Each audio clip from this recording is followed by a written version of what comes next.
Welcome to Top 3 Reviews. Today we will be covering budget routers. I hope you're all feeling top notch. We're going to start the day with the ASUS Tough Gaming AX3000 version 2. This is the router I use in my personal setup. I liked the features that it had for the price. I paid about £105 British sterling.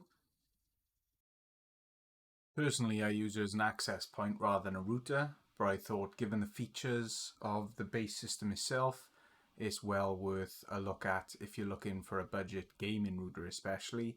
The 2.5 gigabyte WAN port is brilliant, so you can actually get true Wi-Fi 6 with speeds above the normal Wi-Fi 5. I've done a couple of tests on my personal setup. At home I've got a 1 gigabyte internet connection and I was getting about 800 megabits per second download on Wi-Fi 6, which to be fair is really good. As a keen home labber myself, I really like the link aggregation feature of the LAN ports to double the bandwidth potentially of anything that you need to, which is really good. The antennas do their job in my home. I've got a 3-story home and I haven't got any black spots, although I do live in a new build house rather than one of the old terraced full of stone. So potentially if you are living in a very stone heavy house, you may have 1 or 2 black spots with this. It's not going to cover your entire house.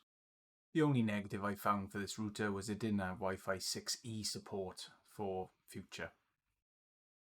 Next we have the Netgear Nighthawk AX4 AX3000 Wi-Fi 6 router. Netgear is a solid brand in the router market. It's been around for years and you're never really going to go wrong. They've got a very strong mobile app to accompany. It has a user-friendly setup and management system within the app itself. I don't think it's the best looking router, and personally I wouldn't put it on a table in my living room, for example. I'd probably hide it away somewhere. And then you're going to come across the fact that the antennas are not as strong as some of its competitors, and you may struggle with signal potentially upstairs if you're in a 2-story house. Being the same price as the ASUS router, but without the 2.5 gigabyte WAN feature, this to me seems overpriced. Personally, I would never buy this. It is a great router from a great brand, but for the features given, even though it's got MuMimo and beamforming and various other things that are going for it, like the app is really easy to use, without the 2.5 gig for this price point, I don't think it's worth it.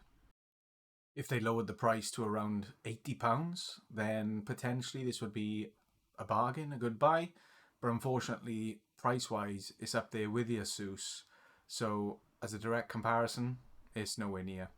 I would stay away from this one and use your money on the ASUS rather than this router, even if you've got other Netgear APs.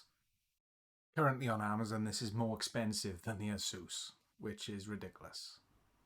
Next up we have the TP-Link Archer AX50. This is the most affordable router on the top 3, coming in around £60 from various retailers. So it's the most affordable option for a Wi-Fi 6 router in my opinion. The key benefit the TP-Link has got, in my experience with TP-Link routers, is their signal strength is really good. They use some real high quality antennas and you're never going to go wrong with signal strength from a TP-Link router. Again, similar to the Netgear, this has got an accompanying mobile app that is very easy to set up and manage, so kudos for that one, being at such a low cost point. However, this doesn't have some of the advanced features that the other 2 routers in this review do. As a result, especially if you're into gaming, this probably isn't the right router for you, and I would try and convince you to spend a little bit more money to get more bang for your buck. Again, this is a router that I've owned and it performed very well.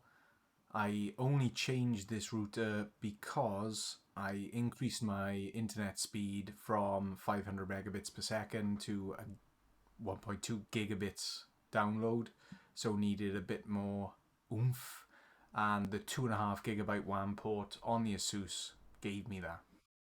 If you're not looking to break the bank and you want a very good, high quality, reliable Wi-Fi 6 router for under £100, for £60, you can't go wrong with this TP-Link. To accompany this YouTube channel, I've made a website, top3review.co.uk, where you can get some summary and detail of all the reviews that I will cover on this YouTube channel, links where to buy so you can see the prices of each one. The benefits and negatives are given for each of the products reviewed, just so you can view at your own leisure. If there's any questions, please leave in the comments and I'll try and get back to you as quick as I can. If you disagree with any of the points that I made, again, please leave it in the comments. We can have a chat about it. I'm not infallible. Sometimes I am wrong. So please bring me up on any way you can.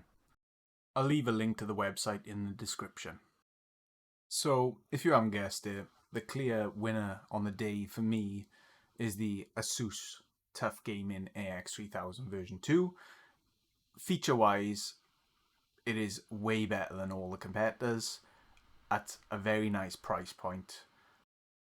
As a keen gamer myself, I had a few criteria that I needed for a certain price point, so I was looking under £150. I wanted Wi-Fi 6, ideally Wi-Fi 6E. I wanted 2.5 gigabyte WAN port. And the nice thing about the ASUS is the LAN aggregation on the 1 gigabyte ports allows me to play about with it a little bit for my home labbing to increase the bandwidth of transfers between computers. So if that's something you're into as well, a really good addition this router has, and a big benefit over some of the competitors, especially at this price point. The one negative I would say is the signal strength isn't the best. In my own house, I have a router on each floor, and this one is the one on the middle floor. So for me, it does the job. It's the middle floor is where I have my gaming computer and the kids' gaming computer. So for that, it's enough. Downstairs, I've got a TP-Link, and upstairs, I've got another ASUS, which no doubt I will review in future. However, for what I needed, feature-wise, this was, for under £150, the best I could get for my money. If you've stuck around to the end of the video, I really appreciate it. If you could give me a like and subscribe, I would appreciate it even more. Have a good day.